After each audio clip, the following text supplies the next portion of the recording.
On the 31st of December 2021, President Muhammadu Buhari signed the 2022 appropriation bill into law. The president had similarly assented to the 2021 budget on 31st December 2020. This underscores the administration's firm commitment to sustaining the return to a predictable January to December fiscal year since 2020, as well as enacting annual finance acts to facilitate budget implementation. The 2022 budget, titled Budget of Economic Growth and Sustainability, is valued at 17.126 trillion naira. Coming on the heels of the presidential assent, the Minister of Finance, Budget and National Planning, Zainab Ahmed, today made a public presentation of the approved 2022 budget of the Federal Republic of Nigeria with a breakdown and highlights. Now, on this episode of Nigeria Today, we shall be looking at the critical sectoral allocations of the budget. I am Lydia Ochi. Welcome to the program.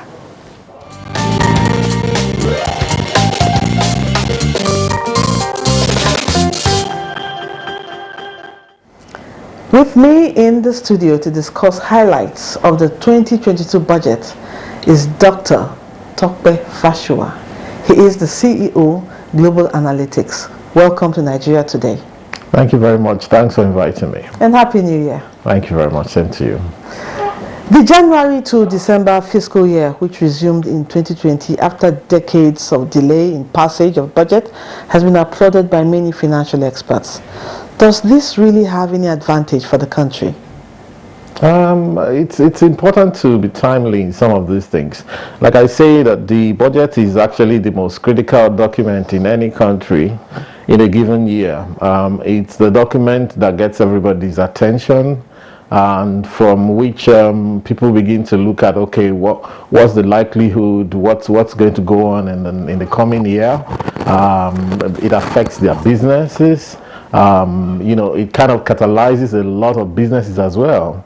It must be said that anywhere in the world, the government is still the largest spender anywhere in the world in any kind of economy. No matter how big a lot of these companies grow, the government has a reach to provide for the entire population, including those who may visit Nigeria during the year, including aliens who will come to Nigeria. So it's a massive instrument, and of course, the earlier the better, so that people can plan. There used to be a time in the recent past when sometimes we would end up approving the budget eventually in September of the given year, and so that creates a terrible, if you like, quagmire for government, because if you approve so late, when then do you implement? So it's good that the government has struggled to bring it back to normalcy, whereby from the 1st of that January, we intend that this budget should kick in, and of course they're trying to make sure that is happening. So it's a very good positive development. The government budget catalyzes everybody else, and it's a way of priming the economy for the private sector to be able to do well. It's very important. Infrastructure is needed. Every critical sector of the economy must keep working. Security is important, health, education, and what have you. Okay. Now, a public presentation of the 2022 budget valued at 17.126 trillion naira was made today by the Minister of Finance, Budget and National Planning. What are your major highlights from the budget? Well, I'll say that in the first place, 17.12 trillion sounds like a very good number. I've actually been an advocate of Nigeria, thinking about the per capita budgets that we do, and also look at our budget in dollar terms. I wrote several articles in the past saying that, look, we need to ramp up to something like 15 trillion, but now they are 17 trillion, even though, if you like, you could also say, well, the naira has been devalued in that time. But you can see that the government is breaking out of the old mold of, oh, let us budget small. We can't fund it. Listen, it's lives, the lives of people that are at stake here. It's not how elegant your budget looks or how how well you can fund it. In fact, budgets are used to challenge organizations and the countries, if you like. So you have to be positive. You have to be optimistic about what you can do, and you have to use it to drive yourself as well. So if you decide to cocoon yourself in mediocrity and say, well, let's just do what we can do and just coast so that we don't put ourselves under pressure, you're going to also end up finding yourself in serious problem, more deeper poverty for the people. Before you know it, riots on the streets and all of that. So 17 trillion looks like a good number. Of course, and like I said, the discussion that the minister had today also centered around how do we fund it, and there are some initiatives they're taking already to try and fund it, apart from the fact that yes, of course, it's going to be a net deficit budget. Questions were asked about when the government intends to be able to balance the budget, having run deficits for quite some time now. At some point, government should think about balancing the budget, even declaring surplus at some point in time. All of it is projection. But as you project, you also put on your thinking faculty to say, what can we shift around? For example, the minister spoke about, some introduction of a tax on carbonated drinks, which is spot on. That's what's the global standard now. Everything that may cause health issues for your people, alcohol, cigarettes, sugary drinks and what have you, you have to make provision by way of excise duty. And in fact, in some places it's really high. A packet of cigarettes I hear for those who smoke in Nigeria, they probably will buy for maybe 500 naira. I don't know, I don't smoke. But in a place like Canada, you find that same is an equivalent of about 30,000 naira, that packet. Wow. Yes, and that's how countries make money. That's how they survive. So Nigerians must also begin to know that they need to be cooperative. We chip in a little bit and, of course, expect our government to do right by us. Mistakes have been made, it must be said. So 17.1 trillion looks like a good number, and I take it from there. Of course, the defense budget is the chunk of it. So 13%, which are about 1.3 trillion thereabout, is going to go on maybe about 1.9 trillion. It's going to go on defense because, of course, government has to ensure adequate security of lives and property so that people can do business and the private sector can thrive. Okay, now let's talk about funding. While presenting the breakdown of the 2022 budget, the minister explained that projected aggregate revenue to fund the budget is now 9.01 trillion naira. With 65% of the fund to come from the non-oil sector. How significant is this, considering that the federal government has been preaching for a shift to a non-oil-led economy? Right, so what we've found out is that by way of performance, the 2021 budget showed that the non-oil sector actually is really kicking in. I think has been able to relegate the oil sector to less than 20% of the economy, and which is good. And that's one way of diversifying. Another way of diversifying is to ensure that local consumption, domestic consumption kicks in, and the other sectors of the economy also pulls their weight, so that Nigerians can produce a lot more of what we need for ourselves. Okay, it's a branch of economics. Some people believe that Nigeria should just throw open the door and let anybody bring in anything and we go and compete, and of course that's the mistake we made since 1986 by going down that liberal hill of economics, which we weren't prepared to, and we still are not prepared to do that, no matter what anybody says. Many of the big economies in the world, they protected the economy to a certain extent before opening up. Well, China only joined the WTO in 2001, and before then they made sure they did their homework, but we are not doing our homework here, and some people who are ideologues, they come and push us into things that we cannot cope with, so to a large extent I think we're on the right track now. I wish some of these things had been done a little lot earlier, so yeah, we're going to see how this one pans out, but the numbers we're seeing, the projections, and even the revenue. Now, we look at the revenue issue. 9 trillion vis-a-vis 17 trillion.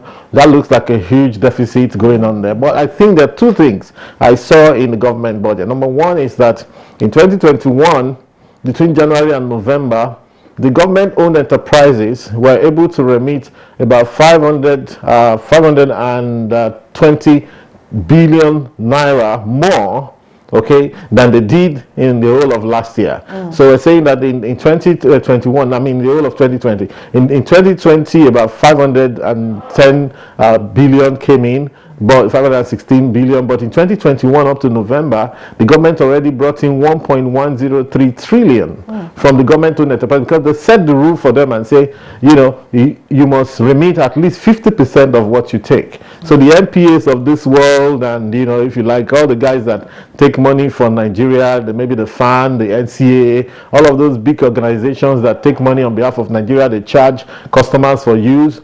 They are now forced to bring in something to the table, at least 50%. And before we knew it, Nigeria has been able to get half a trillion. So imagine if you take 2 or 3 of such initiatives, you may find out that you are reducing that deficit by way of revenue generation. A lot of these things are Nigerians also playing tricks as well. And of course, even many Nigerians who complain about nobody seems ready to chip in their own end of it. You know, people build big properties and they don't want to pay property taxes. They don't want to, they sell properties, they make huge gains. They don't want to pay capital gains taxes. You know, so all of these things that I think eventually, of course, also incorporating the complaints from the people, suggestions by people who are not in government and so on. The government seems to be sitting up and ready to do a lot of things. So what I'm saying is that you may find out that if things go well this year, the government may make some 3 or so trillion naira that hasn't actually been budgeted for, but you know, not projected and added in the budget, but that comes in by way of cash flow unexpected as a result of the finance bill. What the finance bill does, okay, which we've always had, even in military days we used to have it, but all of a sudden in the civilians came, they kind of forgot about it. In the military days there used to be edicts every year that will say, in this new year, pay as you earn is going to go at this rate. Okay, we're reducing this, we're increasing this. You know, corporate income, company income tax will be this rate, that rate. You know, so every year you have to set the benchmarks, and that's what's done almost everywhere else in the world, in the UK, in Ghana, in South Africa, and so on. Actually, this is always a strict rule in parliamentary systems, but of course, even presidential systems, they do that. So bringing back this fiscal bill idea since last year is a very, very important thing. It kind of sets it straight and lets the people know and reminds the people that the power that government has in setting the rules on taxation. And of course, it's not only taxes. Government is not only entitled to taxes, government is entitled to taxes, to duties, to rent, to rates, to fines, okay, the whole gamut of what government can take. Sometimes they reduce some of it. They can look at, okay, people are suffering, let us reduce pay as you earn, but we're going to increase company income tax by a notch. Let us, you know, increase VAT, let us reduce this one. And of course, that dynamism. And in fact, I tell you what, and that's what some people miss when they talk about that Nigeria is not restructuring. That is a way of it's part of the restructuring, and it has to be dynamic from year to year. Yes, you actually touched a bit about the budget deficit, and I was going to ask you about what your take is on borrowing to finance a part of the budget, but that will be after the break. Let's go on a break. We'll be back to continue the discussion.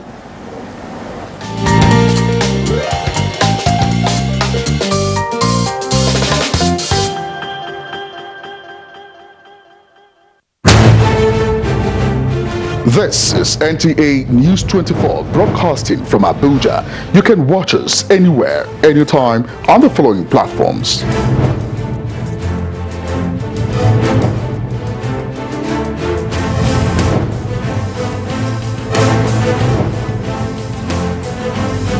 For more information, log on to our website www.nta.ng or join us on our social media handles, Facebook at NTA News 24. For comments, suggestions and inquiries, send an email to news24@nta.gov.ng or call us on the following numbers. NTA News 24, news and more news.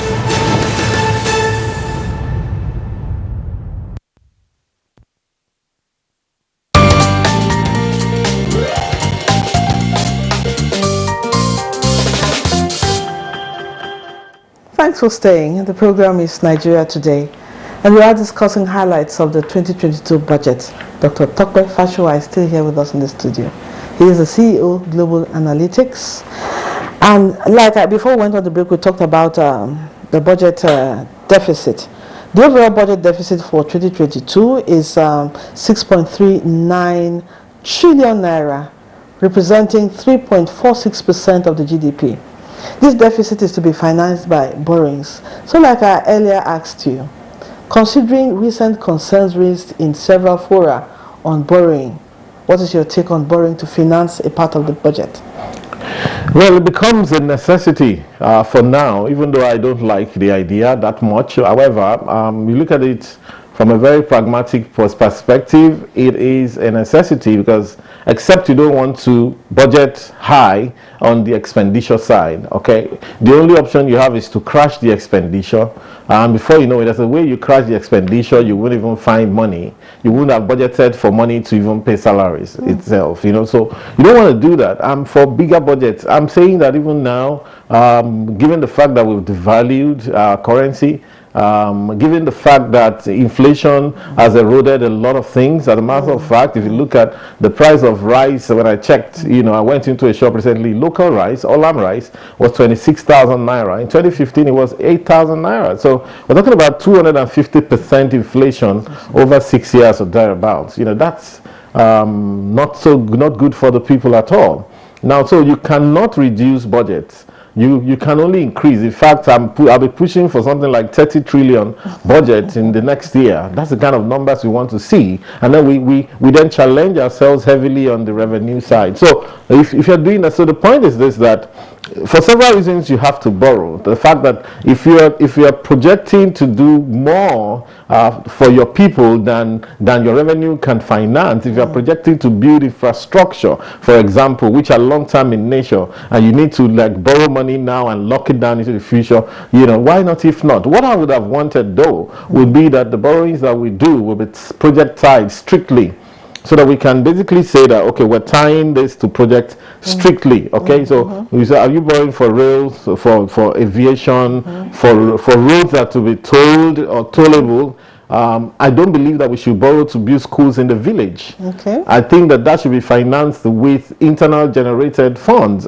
There's still some borrowings that go into that area which I don't like. There are even some borrowings I see, World Bank borrowings are going in such areas. These are black holes, we shouldn't be borrowing for what we should be using internal revenue to fund. Village roads should not be built with borrowed funds from anywhere in the world, because you would never be able to toll those roads to collect the money back. So you should challenge yourself as a government to use internal revenue to build such roads. So we probably would not be able to escape borrowing for now. Of course, it looks very, very scary. Already we're using, according to the ministry, about 74% of our revenue to service loans already, which is not sustainable if you ask me. Yes. Not sustainable. So, however, there are many areas of revenue that we are not exploring. When Minister Okonjo-Iweala was here, for a couple of years, she spoke about luxury taxis and so on, which she never actually affected. And of course, the people who have come after her have also not affected that, because the rich seem to be protecting themselves in Nigeria. And we had the luxury taxes. We needed luxury taxes on private jets and so on. All of that disappeared. We're not hearing about that anymore. And that's where the money is. You take money from the surplus sector to fund the economy, like I said, and all of these people, what this was saying, they know what obtains abroad, and it's normal. Even in Ghana here, I tell you what, you go to Ghana, you go to a normal restaurant, and you're going to be charged 17.5% VAT.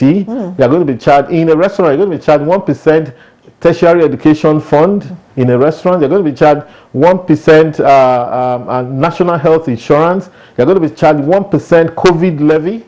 You're going to be charged 1% tourism fee in a restaurant. So but you come to Nigeria and everybody just kind of intimidates the other. Of course, we know that governments could have done a lot better before now and even now, but we cannot be doing this to ourselves. It's a race to the bottom. If people don't want to pay their dues by way of taxes and so on, businessmen also want to shaft the government and not pay the adequate duties that they should pay and all of that. And of course, we have problems with corruption on the other side. What happens is a race to the bottom, that the country that should be doing a lot better in terms of driving volumes and preparing for children unborn we'll be all fighting over peanuts, and that's what's going on now. Okay, now let me ask you one more question. At the public presentation of the budget, the document referred to revenue as a major fiscal challenge in terms of collection, expenditure, management, and fiscal sustainability. What will be your proposal on surmounting this challenge? Well, revenue is it. Even though the minister believes that we have a revenue challenge, I personally think, well, unfortunately, this revenue challenge has now translated into an expenditure challenge, into a debt challenge. So we have challenges on all fronts, on revenue front, on the quality of our expenditure, where we're spending money. We see that, of course, we try to do zero-based budgeting at some point, but that had to be jettisoned. I think we're back to envelope system. People sit in their offices, they think, okay, what are we going to buy next year? Oh, let's buy a few more cars. Hey, some expenditures need to be locked down, if you ask me. In the United States, in the 30s, they went into a Great Depression.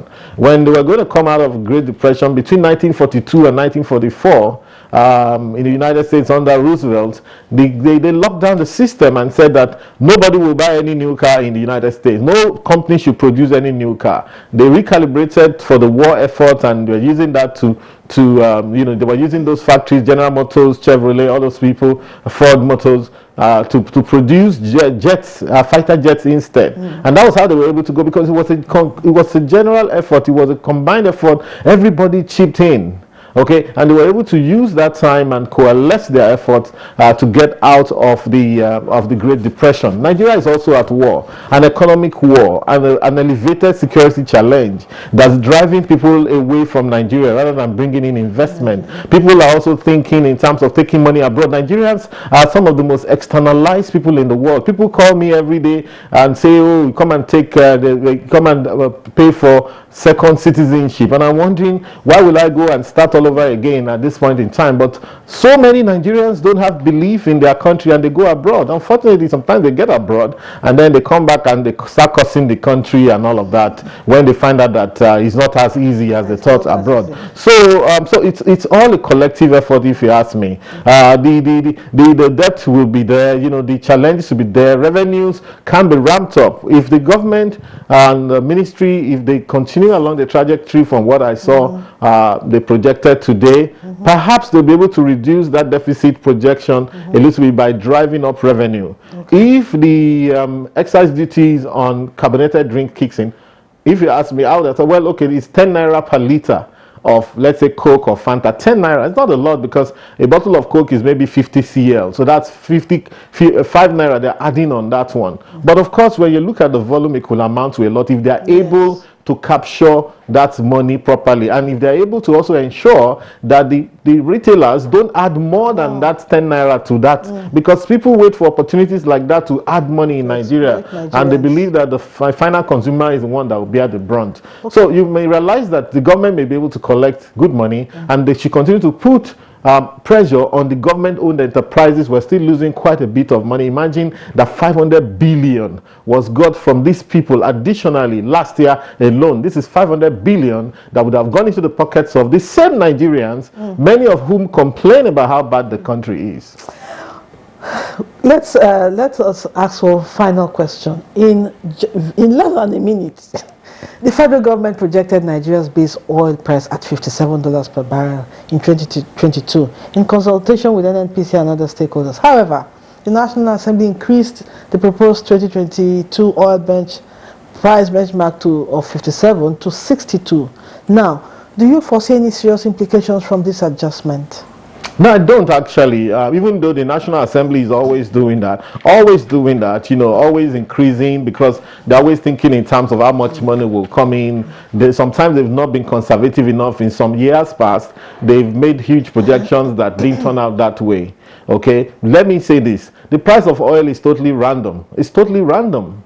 Okay, I mean, in 2020, we saw the price of crude oil going to as low as zero. At some point on a day in April last year, April 2020, it went into negative. You had to pay people money for them to take a barrel of crude oil off you. So, but it looks okay now. We're looking at $80 now. It's going towards $80 of Brent crude. It doesn't look too risky, but I think caution. I think that we should also project our revenue beyond crude oil and look at other areas that government can also make money. Sector. Thank you so much. We really learned a lot from what you had to tell us today. That's it on tonight's episode of Nigeria Today. Dr. Tope Fashoa, CEO Global Analytics. We do appreciate your insights. Thank you so much. And we also thank our viewers for always being there. Don't forget you can also watch these and other editions of other episodes of the program on youtube.com/NTA News 24 Hub. Goodbye.